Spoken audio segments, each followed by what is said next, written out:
You're about to hear the end of a conversation that Anthony and I have had. Are you ever curious about what we're talking about? Well, you can hear all of those conversations because those conversations in full are delivered to our patrons. Yep. You head to patreon.com/wehaveconcerns. You get all that bonus audio. You can also get early episodes and hangouts and secret mail. Patreon.com/wehaveconcerns to find out how.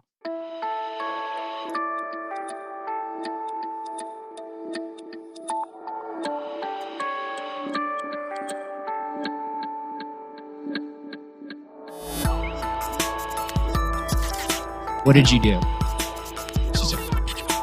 just asked a question. This is We Have Concerns. Hi, Jeff Kanata. Hi, Anthony Carboni. Hello, concerned citizens. Anthony, you are on the record as an animal lover. Sure. Lover of dogs in particular. Let me check in with my counsel. Yes, I am on the record as that. Is it weird that you always bring your counsel to every recording? I feel like maybe that some of the... let me see. I have no comment. Huh. Because, I mean, I've never really brought him up before, but it's just weird that... And you don't have to, he's just here, he's just hanging out, and there's no reason to bring it up. It's just like, we're still recording, it's a casual thing, two buds like doing what they do, and wait, hold on. Yes, it is just a casual thing, it's just two buds doing what they do. I feel like a lot of episods lately, you've asked me to redact a number of things you've said. Sure. And I don't know I think that's just normal procedure. Sometimes we say things and we're like, I don't know. Say that. I'm sure I wanted to say it in a much more legally binding way. Oh, I see. Mm-hmm. Yeah. Anyway, you do love the animals, but one of the topics animals that we've never really gotten into, and this is something I'm very curious about what you think, because you love dogs. Love a dog. You're not as big a fan of people. No. But you do love a dog. Dogs are great. What do you think about the people that bring the dogs everywhere? Ooh. That I may actually have to check in with my counsel on that one, based on the fact that my perfect prince fits exactly into one metric wife bag. He does. He is wife bag adjacent. So wife tends to take prince to a lot of places. Okay. So yesterday there is a new coffee shop here in the neighborhood because it's all we have is coffee shops here. Congratulations. Oh, is it next to the other coffee shop? Yeah, we reached 100% gentrification here in this neighborhood.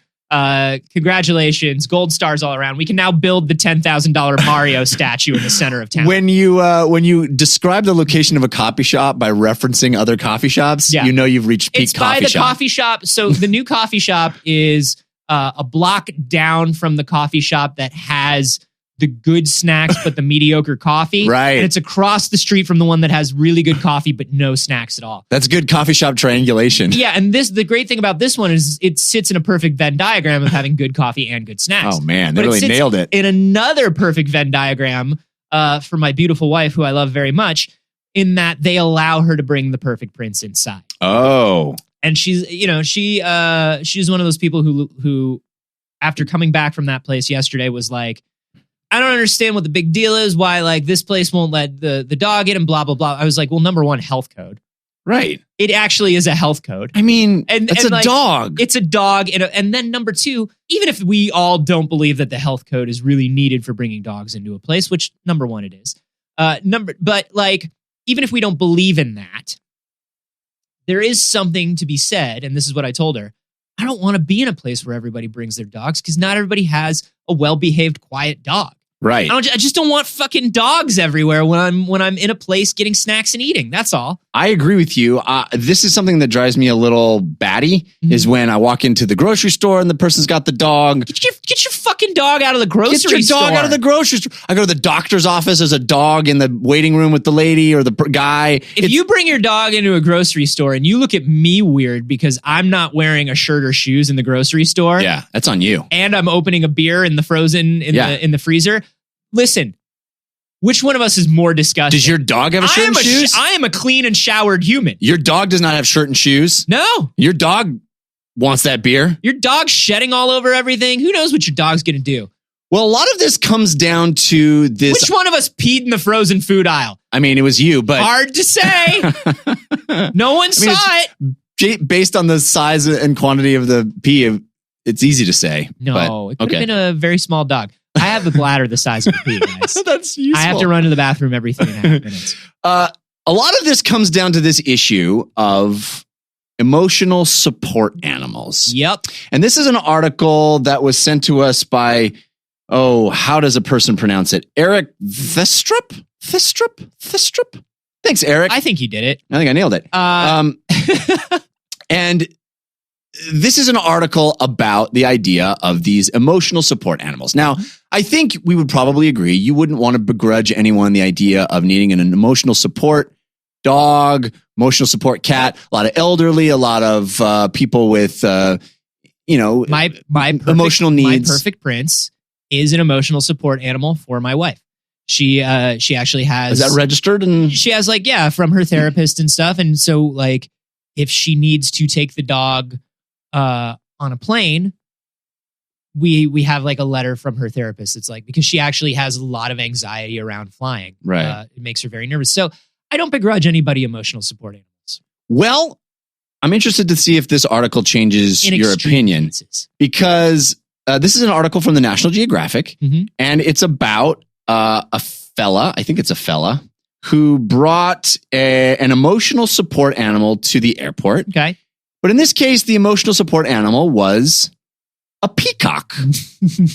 Emotional support peacock. Nah. Yeah. That's outside the bounds. Happened. No. I mean, I know that it happened. I'm not saying no, it didn't happen.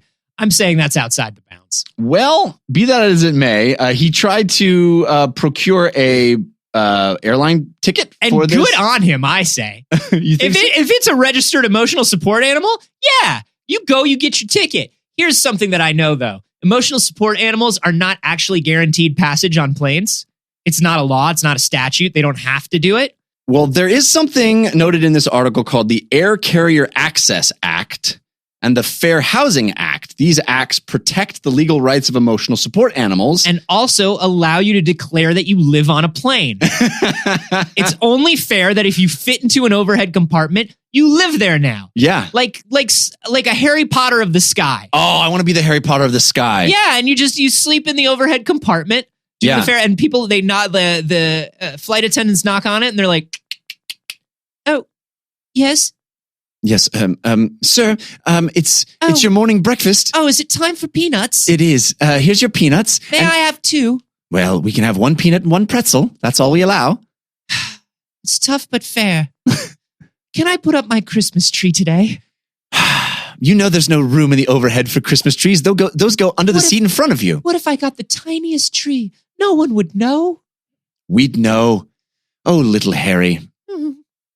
Well, when you make that face to me, I can't say no to you. You can put up a tree today, but make sure you put it wheels first and close the compartment completely. I will. And could you please just fix the fucking Wi-Fi? I pay for Wi-Fi. Here we go, Harry. Every fix the time. Fucking Wi-Fi. Snap. Fair Housing Act. So plant a flag in an overhead compartment. See what happens. They have to let you live there. It's squatters' rights. Under the Air Carrier Access Act, airlines must allow passengers to carry emotional support animals on a plane with no extra fee. Really? To qualify, passengers must produce a letter from a licensed therapist or physician, but it's a rule that many are saying now is being abused by pet owners who just want to avoid paying boarding costs. They're just like, yeah, it's an emotional support animal. I need it on here. And now this guy is saying, hey, there's no wording in the emotional support animal thing of what kind of animal it needs to be. And this National Geographic article actually says that when you get right down to it, there's nothing about a dog or cat that makes them more emotionally supportive than a peacock. No, but for the emotional support animal thing to work, the animal has to fit like a carry-on bag would fit. Like you buy a seat for them, don't you? I don't buy it. This guy was buying a seat for his peacock. Oh, dude, if you buy a seat for a peacock, then let the peacock ride. You think there's a peacock seats? Dude, there's a seat for anything that buys a seat gets a fucking seat. Here's the thing about the emotional support animal thing. The emotional support animal thing is like also a financial hardship thing. I thought you were saying this guy wanted his peacock to ride for free. No, the peacock doesn't ride for free, but he doesn't want to pay extra for the peacock. He's bought a seat for the peacock and he says it should come on the plane like people. Yeah. No, it doesn't come on plane like people. I would love to be on that flight. Do you know how Peacock flight? Do you know how joyous it would make me if I was sitting on a plane and I looked and like right a couple rows up, somebody sat down and then right next to them sat down a peacock? No. That would be amazing. What you would see actually is you would just see the back of people's heads, and then over one seat you just see feathers unfurl in a fan. It would be so amazing. It would be beautiful. Now, the feathers unfurl, you can't put a peacock in a middle seat. That's the thing. The peacock needs to either be window or peacock an aisle. It needs to be either window or aisle, because if it tries to fan out, then it's using both armrests. That's true. That is very annoying. And that's a completely different debate. Now, I believe the middle seat gets both armrests. Do you really? Yeah, because they're crunched in, so I think they get both armrests. Well, then you shouldn't have a problem with the peacock. The peacock also extends into other people's space. It's not just the armrest. I don't think it should have an aisle either, because all those feathers are going to get in the way of the drink Peacock riding cart. economy plus. I think you go coach for peacock, right? You don't spring for peacock. You need the extra width, my dude. With a peacock. You're saying peacock gets business class? I think. What kind of peacock business is peacock business? I don't want the peacock's business in my business, which is why they need the larger seat. Good point. No, I think this is fine. See, so here's what I'm getting at. Most emotional support animals is like, hey, I can't afford to fly this dog on every flight with me. It's very expensive. It's an emotional support animal. Will you please waive the fee and I'll keep it under my seat and it rides with us? That's kind of like the situation for a lot of people. Uh-huh. I thought dude was trying to get free rides for peacocks. No one gets a free ride, not even the most beautiful bird on the planet. Which the peacock objectively is. It's the most beautiful bird on the planet. And it knows it, which kind of makes it less beautiful for me. It's literally where the phrase peacocking comes from. So this article... The problem is any peacock that sits down next to you is going to hit on you. You think so? Oh, for sure. Do you think they do it overtly or that's like subtle? They just kind of like start peacocking. Oh, they do it overtly. Overtly, they're That's where the phrase comes from, hey. Jeff. You got all these red pill MRA fucking, you know what I mean? Like these pickup artists, puas. Peacocks are all puas. Hey man, I'm just trying to enjoy my flight. Can you just, I'm just trying to, I know. But you know, I had the earphones on. Yeah, we could. I'd rather not. That's a little obscene. I had the earphones on and I was just trying to enjoy my... You can eat all those peanuts? That's peacock for yes. This snack, once you get on a plane, it's like scavenger rules. It's right. It's the Lord of the Flies on the plane. Have you ever done someone next to you is asleep, doesn't wake up, and you're just like, I'll take their snacks. I have done that to my wife. I'll take their snacks. You've done it to a stranger? And they want to. I don't want to. They do. They want to. They would before I could hear them talking in their sleep. And what they said was, asked me, give me two, and if two trail mixes, not pretzel. They said they're allergic to pretzels. I'm just trying to do them a solid. Yeah. I do that with my wife all the time. We have a standing rule is that you never turn down a thing. You just get the thing and I'll have yours. Yeah. We do the same thing when it's me and my wife and our perfect prince. We also get his snacks. We're just like, oh, he's gonna need the whole meal box, and he's a vegetarian. So this article talks about the distinction between emotional support animals and actual service animals. Right. And did you know? Obviously, you knew that dogs are often service animals, and this is a Americans with Disabilities Act thing where seeing eye dogs, etc. Yeah, service animal is a completely different thing. It's a specifically trained and certified animal for a specific type of support for a specific type of need. Did you know what the second most common support animal is behind a dog? Wallaby. Close. It's a pony. An emotional support pony? Emotional support ponies are very common. It's not even emotional, but like full on service ponies. Now, what does a service pony do for you? I think it guides you around. Guides you around where? The Old West? I think when you're traveling to the Old West and you're seeing impaired. It guides you around any obstacle course. It does like full dressage for you. I think so. Well, I mean, I understand that this is definitely a legitimate need, which is why they're number 2. But I want to know what they do for you. It says the ADA has separate rules that allow for miniature horses where reasonable. It is Shetland ponies. It's tiny ponies. Tiny support ponies. Where is reasonable? I mean, that's That's a pretty vague stipulation, if you ask me. This is how you wind up with a peacock on an airplane. Yeah. You know what I'm saying? Peacocks on airplanes. It's a slippery slope to peacocks on airplanes. It's a slippery slope. At first, it's peacocks on airplanes. Then it's horses in movie theaters. Yeah. God, I would love to. But this, they interview Professor Emeritus at University of Colorado, Mark Beckoff, who says, I think any living creature could be an emotional support animal. Support is in the eyes of the holder. That's true. But the issue dogs now, and cats living together, mass hysteria. That's anarchy at that point. The issue becomes, when does the emotional support and the need of one person become enough of a burden on a group of people to counteract that need? Yeah. Your emotional support is my emotional distress. Exactly. If I, look, you have an emotional support peacock, and then I'm seated next to you on the plane, and not only do I have a fear of flying, I have a fucking fear of birds. Yeah, now fear of birds, and I didn't get either armrest. Yeah, I have a fear of birds and only having one armrest. I mean, come on. I have a doctor's note that says I need for emotional support, and not just emotional support, but physical support. I need 2 armrests. We should get those for my lower back. We should mock some of those up. Yeah, sorry, it's a note from my doctor that says I get all the armrests in this row. Yeah, I can't even touch that one, but don't put your arm on it. No, but that's the thing is, so a dog that goes in a bag and is quiet during a flight. Yeah, that's pretty okay. The one thing that you need to be worried about is somebody on the plane allergic to dogs? Can you be seated far enough away from them? Right. With a peacock, what are even the rules?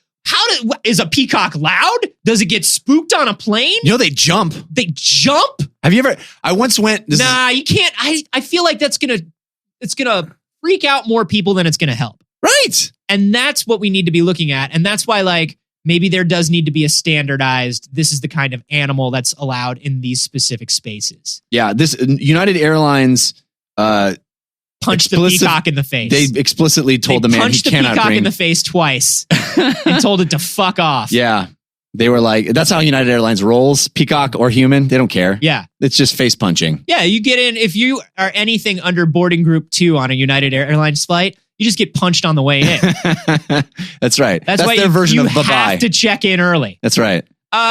No, I think I understand, and I understand sort of what this person is trying to do, which is sort of they are either making a statement about how the rules are being exploited, or they are trying to say that this rule is for everyone. And either way, I understand the point, but now is when we are looking into needs of the many versus needs of the few. Yeah. We have all paid to be on this airplane.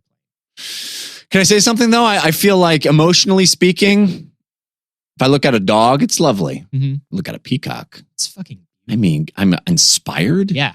I've maybe written 17 sonnets by the time we've landed. Right. I'm brought into a place of calm and also just appreciation of the world and our place in it. Yeah. Just by looking at that beautiful plumage. It's the plumage, really. It's that beautiful, beautiful plumage that makes a flight worthwhile. How do you all feel about this? Should peacocks be allowed on? Should any emotional support animal be allowed on any plane? Where do we draw the line? Can they be air marshals?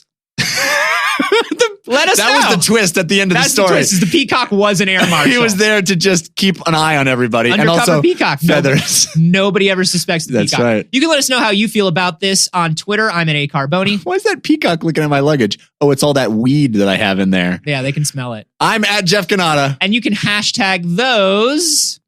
Beautiful plumage. Beautiful plumage. And hey, another great place to discuss your feelings about episodes with other concerned individuals is on our Facebook group, facebook.com/groups/wehaveconcerns. Every day when a new episode comes out, our producer Rob posts that new episode in the group, and you can have a big old discussion about it. It's kind of us peacocking every time. Or if you don't know episode. Rob's an admin, you can yell at him for posting something we've already covered on the show. It happens. It happens. Don't do that, though. If you can do one, do the former where we discuss it. I think that's the one. Okay. All right.